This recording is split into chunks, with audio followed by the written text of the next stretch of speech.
Welcome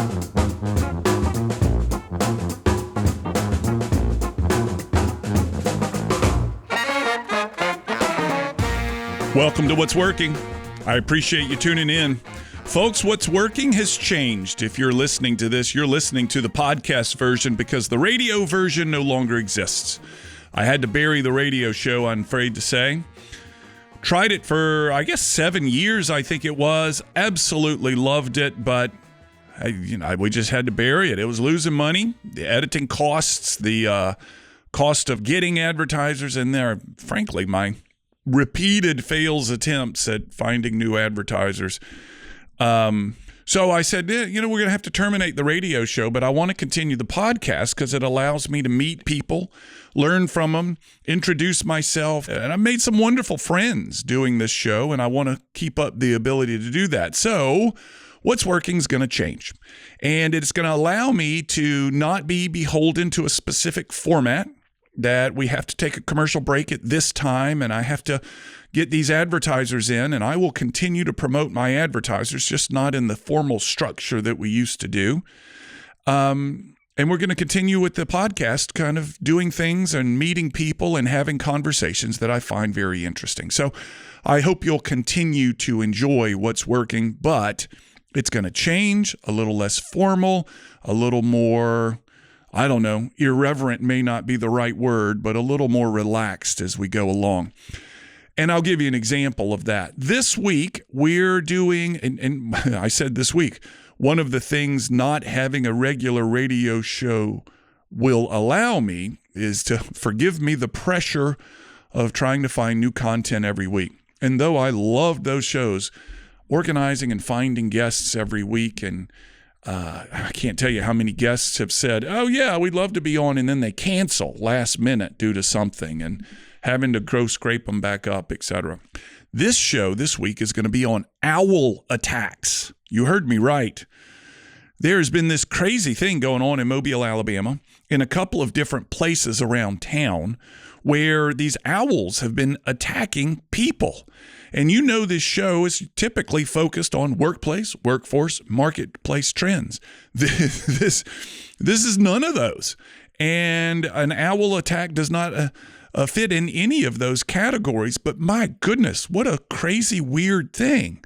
So I've got 3 guys who are going to tell their owl stories. In fact, I've got them recorded. I've just been traveling a lot, and I said, call my voicemail, leave the message. And I've got them recorded. And we'll play those things. And then I'm going to have a lady from she's the Department of, let me find her email signature, Alabama Department of Fish and Wildlife, something like that. I'll find it exactly. And she's going to be on with me to explain what's going on. Are these owls thinking they're predating on people, that they're going to eat the people? Are they can't be nesting because as we record this, it's November, and I don't think these nesting activities start until the spring for birds. So anyway, we're going to learn a lot about this. What causes an owl? I can't even believe we're talking about this.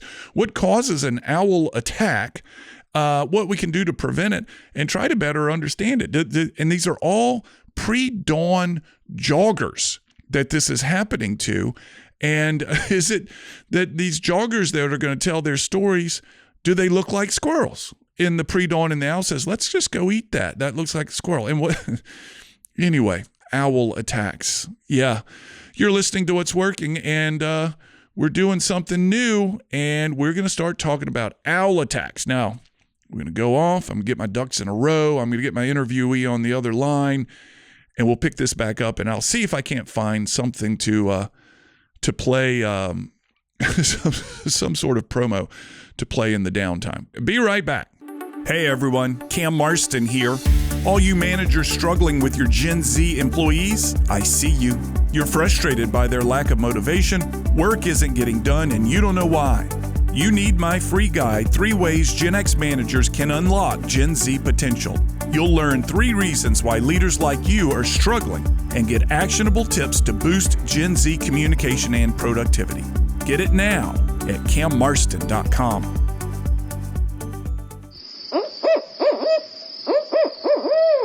And we're back. This is Cam Marston. You're listening to What's Working. Mary Ann is on the other line. Mary Ann, Tell everybody about yourself and why I've asked you to be a part of this show.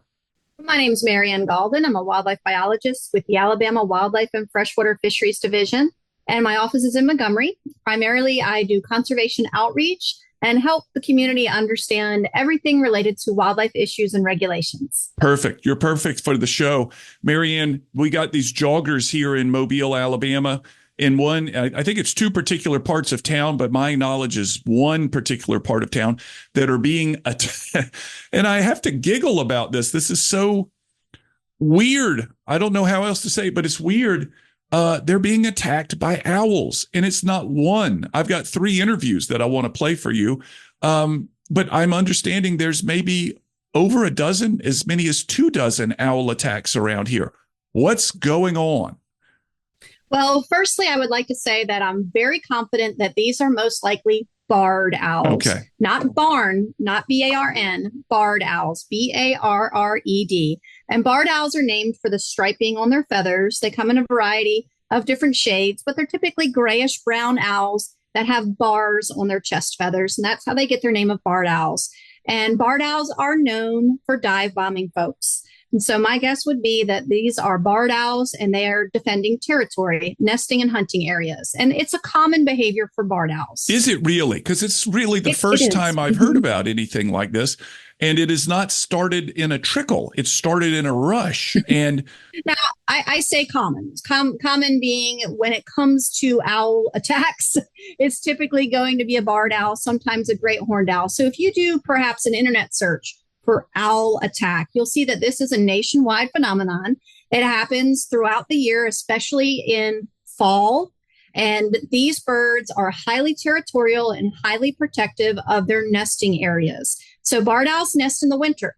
And so they're primarily going to be full-fledged nesting right about February. So right now they're proclaiming their area, defending their territory, and they defend that territory from other owls and also from large predators that they don't want to prey on their upcoming young. And so we are, in that case, the large predators that are being urged to move out of the area. So this is not uncommon. This is not unique. It is certainly not something that happens every day to everybody, but it is definitely a nationwide thing. Barred owls do tend to swoop and dive bomb at people to protect their territory. So they're not nesting exactly yet. They've perhaps coupled up and they are creating territory of their own. Is that correct? That's correct. So you've got 2 things going on in the barred owl world. Firstly, you've got last year's young preparing for their very first winter.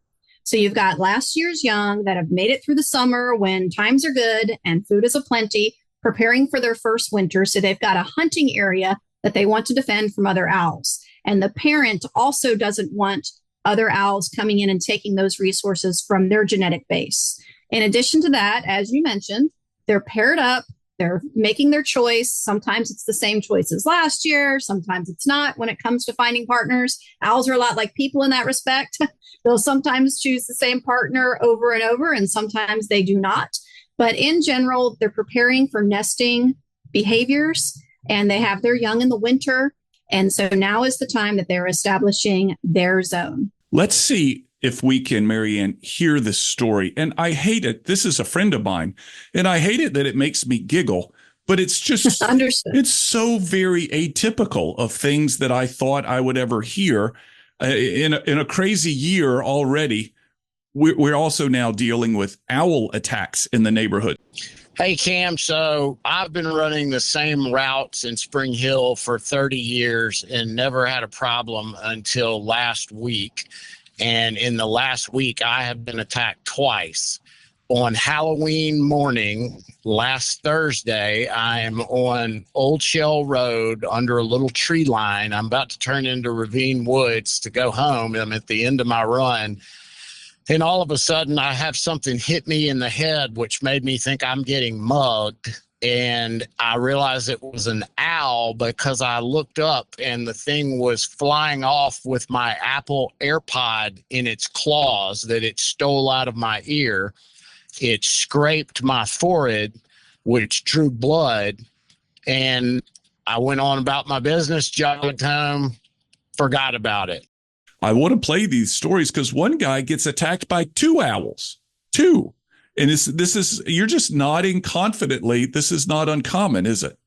That's correct. So he mentioned that he'd been hiking that same area for 30 plus years and never had this happen before. Well, there's two factors that come into play.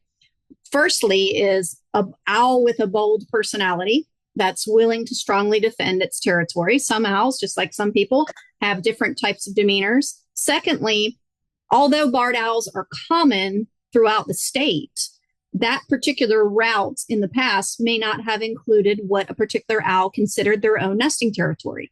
So once it becomes their territory, they're very likely to defend it. And that involves swooping, dive bombing. It's usually a sucker punch when you turn your back, just as they described, snatching hats, things like that. And they're not the only birds that do that. Across the street from my office in downtown Montgomery, there is a mockingbird who has a very bad reputation. And during nesting season, that mockingbird will knock you in the head. No kidding. Repeatedly. Yes. So they're not the only birds that do that. However, of course, owls do have very sharp talons and the ability to snatch a hat off or scratch someone. And so it can be a bit more dramatic when it's an owl. But catbirds do this, mockingbirds do this, and some other bird species as well. But when an owl does it, it's typically a barred owl, sometimes a great horned owl. Is there anything these joggers can do other than jog pre-dawn, which I think is probably I don't think that'll help. Yeah. No, so they'll do it day and night, huh? Yes, they'll do it day and night.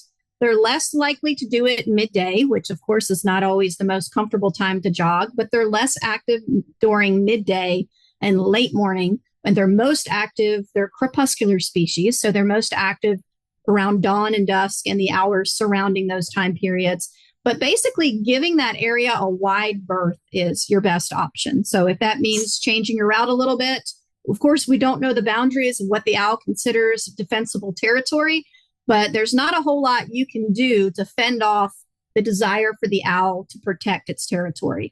So finding the boundaries of that through trial and error and maybe giving that area a wide berth at least through the end of March is probably the best option. Interesting, through the end of March. So one of the things these people have relayed their stories to me had in common is each was wearing something white. Two of them were wearing lights on their hats as they jogged pre-dawn. One of them was wearing a white earbuds that the owl took from their ear and went up into a tree and tore to bits. It's not white that's triggering these owls, is what you're saying.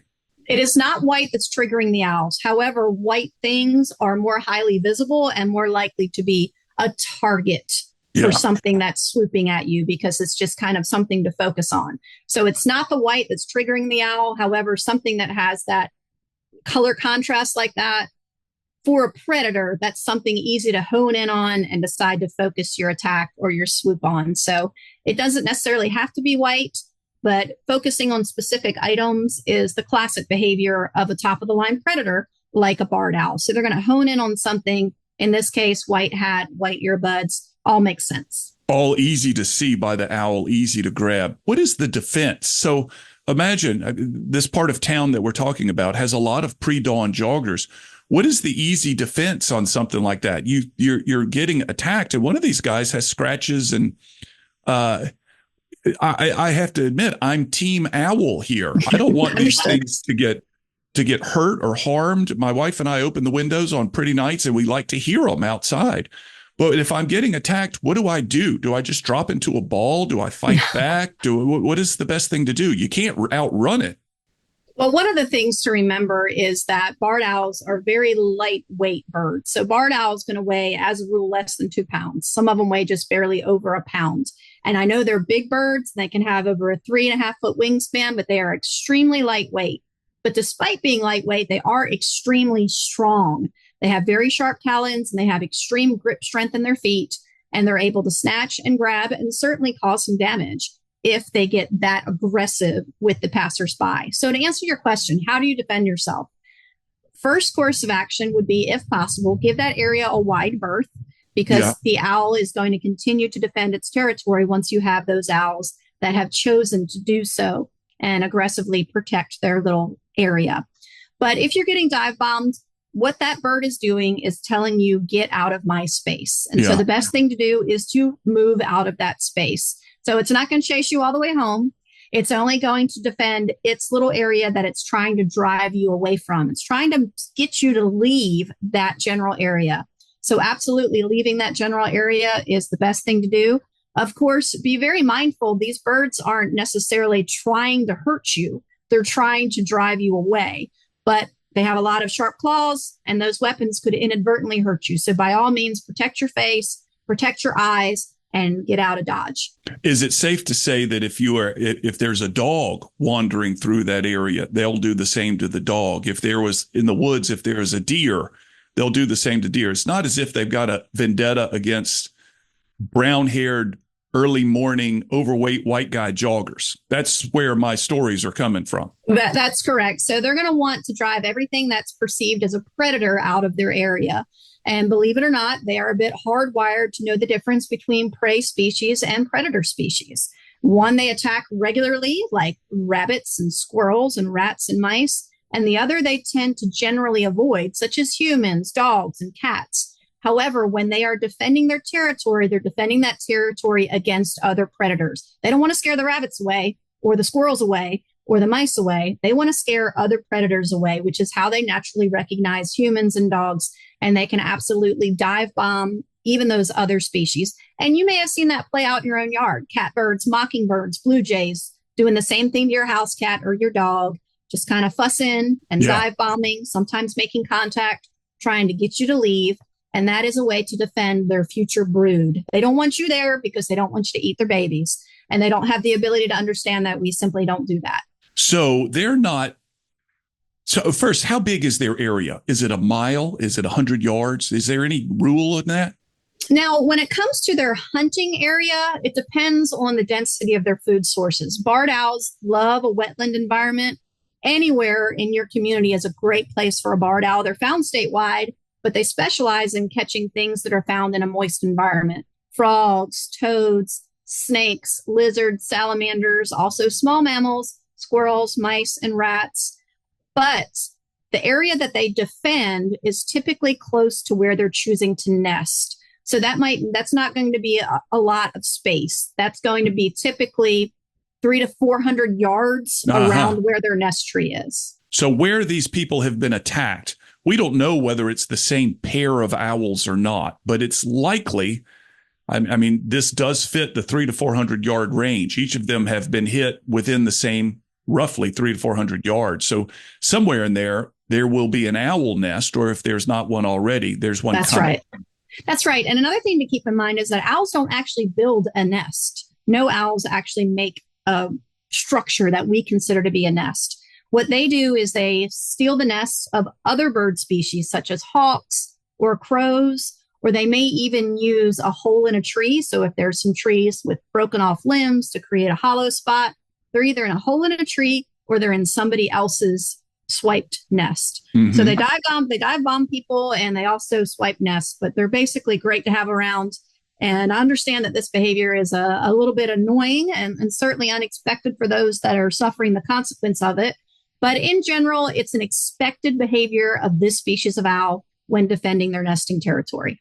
So what I've seen a number of people do is put owls up to keep pigeons out, these kind of fake owls. What do you put up to keep owls out? Well, there's several things that'll keep owls spooked away. If you have owls that are causing a disturbance in your yard, etc., one of the things that'll keep them away is they don't like things bobbing around. So as simple as it sounds, this is a solution for people that have chickens, etc. Balloons from the dollar store tied out and bobbing around erratically will sometimes keep all birds, especially hawks and owls, from wanting to interfere with that erratic movement of a bobbing balloon. Of course, that's not a viable solution for jogging trails and hikers. And even those fake plastic owls, crows, and other birds will eventually get used to them. Yeah. I see them out on piers to keep the gulls away, but eventually they get used to them. So those effigies don't work for long. And typically, if an owl is being defensive of its nesting area, that type of thing is not going to turn them off. It's interesting. And I need to step back to something, because the people that are listening that have shared their stories with me, none of them are overweight. I called them overweight, and they're going to call me out on it. They're not. However, They would look good running pre-dawn with a balloon tied to their hat. I think it's something that they should consider. It's a self-defense mechanism. And if you know, you'll recognize what they're doing. If you don't know, you'll just think they're weird and stay away from them anyway. Mm-hmm. So you said in March they'll stop doing this when they go back. They're no longer protecting their territory. So it's a seasonal behavior. That's something of this part of town where I'm in. We need to think, okay, it's coming up on September, October. The owls are coming back. Once we finally get rid of the heat outside, now we got to worry about the owls. That's right. It is typically a seasonal behavior, but you also have to keep in mind that the wildlife doesn't keep the same strict calendars that we do. Right. So when we say having babies in February, it could be the end of January. Yeah. It could be February. It could be early March. So there's always got to be a little wiggle room in there because they're all individuals. Then their behaviors kind of rotate seasonally, but not to a particular calendar date. So most of the people that I've talked to are team owl versus team runner. We love our runners, but we really love our owls. Owls are protected in some way or another. Tell me about that. That's right. Owls, all species of owls, are protected by both state and federal law. So they're not species that you can harvest, basically. So we're coming up on gun deer season. And of course, we're actually right now in youth season for deer. And so basically, animals that are legal to harvest, game animals, are different than non-game animals. And all owls are non-game species, which means they cannot be legally hunted, harvested, etc. Now, if there was a particular heavy issue with a particular owl that was causing great financial loss, such as a agricultural poultry farmer who had significant monetary loss due to predation from owls. In those cases, sometimes federal permits are issued to remove the owl from the environment, which means kill it. Yeah. But in cases like this is a bit normal owl behavior. Of course, it's not a normal thing to happen to someone, Right. but this is normal owl behavior. And if you do an internet search, all these joggers will find that they're in good company. This happens nationwide. Washington, Georgia, downtown Atlanta had some cases last year just like this of an owl defending their nesting territory and joggers getting dive bombed and kind of swooped upon in a way that was certainly a bit disheartening and a jolt for the jogger. I'm aware of 2 hats, 1 earbud, and 1 headlamp. That's still the total of that does not constitute a major economic distress that would cause the owl to be removed. Is that correct? That's correct. And I would also suspect that owl's not done with the collecting, however, which is why giving the area wide berth is probably the best option to avoid any further loss. Oh, yeah. Well, there's a part of me that hopes I hope no one gets hurt. Oh, absolutely. First and foremost. Mm-hmm. But there's a part of me that absolutely loves these stories, that it's just so, in a very predictable world, we've got owl issues. And I love it that we do. I love it that we do. And I think it's wonderful. Also, the story about getting attacked by an owl on Halloween is very fitting. I appreciate the nuance there. The irony, the nuance there. Let me see if I can play you one more of these stories. Cam, hey, I'm leaving you my owl incident story. I prefer to stay anonymous, but here we go. This past Sunday, I knew that it was going to get dark earlier, so I went to Fleet Feet and bought a headlight so that I would have it when I was running along the sidewalks. And the woman who was selling it to me said, "Watch out for the owls." And I sort of laughed it off. Anyways, that night around 5 o'clock, I went for a run. I was running down Oakland Avenue near Marston Lane where they intersect. And sure enough, owl came back from behind my head and grabbed the hat off the top of my head. And my light fell down right before my feet that had been around my head as well. And took my hat and proceeded to go and light on a power line and devour my hat as if it were some sort of animal. And I figured at some point it would drop the hat down, but it didn't. Around that time, a car came up that was coming towards me, and they stopped, rolled their window down, and said they had seen the whole thing, asked me if I was okay, and we sat and watched the owl eat my hat. I I hate it that I'm laughing, but this is funny to me. It's funny to me. And this guy didn't want to, he said, I'll tell you my story, but you can't use my name. I don't want people thinking I'm some sort of weird owl target. I'm a professional in this community. It's just funny to me. Well, I appreciate the fact that there are people out there jogging and taking care of their health. I appreciate the fact that there's owls out there defending their family and where they plan to raise their next brood. It sounds like everybody's doing what they should be doing and all is right with the world. Yeah, well, I kind of appreciate that. That's exactly what it is. In a crazy mixed up world, there's this one little thing that's so off the radar for most of us, but is actually the right thing. This creature is defending its territory, and who cares what's in it? That creature's going to defend that territory. I absolutely love it. It's safe to say that if there were a horse or an elephant walking down the street, the owl would treat those two animals the same way. Mm-hmm. Yeah, I love it.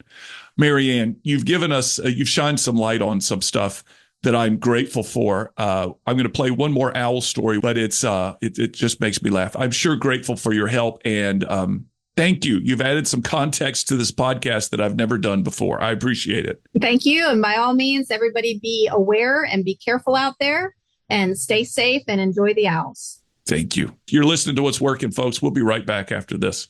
Hey, everyone. Cam Marston here. All you managers struggling with your Gen Z employees, I see you. You're frustrated by their lack of motivation, work isn't getting done, and you don't know why. You need my free guide, 3 Ways Gen X Managers Can Unlock Gen Z Potential. You'll learn 3 reasons why leaders like you are struggling and get actionable tips to boost Gen Z communication and productivity. Get it now at cammarston.com. All right, we're back. I don't wish to upset anyone who's afraid of these owls, and that's I am on Team Owl, but I don't wish to belittle the terrifying. Oh, there's another one. Yeah, you hear that these days. You need to take cover. I don't wish to belittle any of these experiences of these people. They've been terrified. They've been hit. It's just something out of the blue that's just wrecked them in a funny way, scared them. And I don't wish to belittle any of their experiences. Let's hear one more story. Then yesterday on Monday, November 4th, I'm slightly east on Old Shell from where I was before, and I get popped in the head again. I knew what it was. I turned around over my shoulder only to find another owl coming straight at me. I duck. He swoops around, then hits me in the other side of the head from the first one, knocks me on the ground, cuts my hands and arms all up. Then they start coming at me while I'm on the ground. Fortunately, a friend in a pickup truck sees the whole thing happen, pulls up, I hop in his truck and get away. I don't know what would have happened had he not shown up. I'm glad Trey, I'm glad you're okay. And it sounds like, it's just an exceptional story. It sounds like something that could really shake you, not only being hit by one, but being attacked. I mean, it sounds like these two things were organized, and they came back for you, Trey. And I'm glad you're okay, and I certainly can understand your fear. Let's do one more, and then we'll wrap it up. One morning, I was walking, as I normally do, and as I rounded the corner, a friend of mine, Dennison Crocker, said, "Hey, I just got attacked by an owl." I said, "What?" "Yeah. Hit me in the head and took my hat and flew off." I said, "Where's your hat?" "I don't know." "Well, oh, there it is. It's on top of that building over there. It's got my light on it." Well, clearly, Dennison and I laughed. He moved on his run, and I moved on my walk. And as I made my way to the street, I looked up on the power line and saw the owl. The owl was glaring at me. So I turned around, put my phone, turned on my camera, tried to get a snapshot of the owl. The light was too bad. The street lamp was in the camera, and it was too dark to get a good picture. So I decided to keep on walking. But as I turned around, the owl swooped down and smacked me in the back of the head, knocking my hat off. All I saw was wings as I looked out of the corner of my eye, and it disappeared into the darkness of the trees. Disappeared into the darkness of the trees. Let's leave it on a mysterious note. So in our world today, as I record this, it's mid-November 2024. We've got extraordinarily political turmoil. We've got people upset by the loss of the presidential candidate, thrilled by the presidential candidate that was elected. We've got people being appointed to leadership positions in the government. We've got migrants at the border streaming through. We've got are we in a recession? Are we not in a recession? We've got our city. We've got turmoil around here. And oh, by the way, just to add to things, we've got an owl problem. Why not? Well, this is going to be the tone of what's working going forward, folks. A little bit less formal, a little bit more casual. I don't wish to belittle the terrifying moments these people have experienced as they've been hit and in some cases truly attacked by an owl or two. I do not wish to belittle that experience of yours, but it's just kind of crazy. In this world we have today, that's not something I expected. We'll throw another What's Working episode out there before too long, and feel free to reach out if you've got story ideas for this podcast. I'd love to hear from you. That'll be it for this week. Talk to you soon.